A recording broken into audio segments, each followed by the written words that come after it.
2900 நம்மக்கிட்ட wash machine கிடைக்குங்க. இது 6 கிலோ பார்த்தீங்கன்னா 2900 ப்ளஸ் டேக்ஸ் வரும். இதே 8 கிலோ பார்த்தீங்கன்னா 3500 ப்ளஸ் டேக்ஸ் வருங்க. இப்படி 9 கிலோ பார்த்தீங்கன்னா 3850 ப்ளஸ் டேக்ஸ் வருங்க. நம்ம டேபிள் டாப் பார்த்தீங்கன்னா 1900 ப்ளஸ் டேக்ஸ் வருங்க. 1900 ப்ளஸ் ஜிஎஸ்டி. அப்படி கிரைண்டர்ஸ் பார்த்தீங்கன்னா இது ரெண்டும் ஒரே ரேட்டு தாங்க. மாடல் மட்டும் தான் டிஃப்ரெண்ட் வரும், பட் ரேட் எல்லாம் ஒன்று தான். 2850 ப்ளஸ் டேக்ஸ் வருங்க. ஓகே, டில் டபுள் வந்து 2850 ப்ளஸ் ஜிஎஸ்டி, டேபிள் டாப் வந்து 1900 ப்ளஸ் ஜிஎஸ்டியில் கொடுத்துட்ருக்கோம் இல்லைங்களா?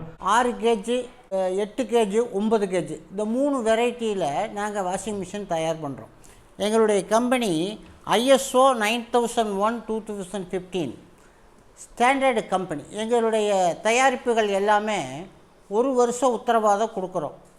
இந்த 1 வருஷத்துக்குள்ளே டெக்னிக்கல் ஃபால்ட்டாக மோட்டாரே போனால் கூட நாங்கள் புதுசாக மாற்றி கொடுத்துருவோம். எங்களுடைய சர்வீஸ் வந்து எவ்வளவு வருஷங்கள் ஆனாலும் நாங்கள் சர்வீஸ் பண்ணுவோம். பட் 1 இயர்க்குள்ளே வந்துருச்சுன்னா நாங்கள் ஃப்ரீயாக பண்ணி கொடுப்போம்.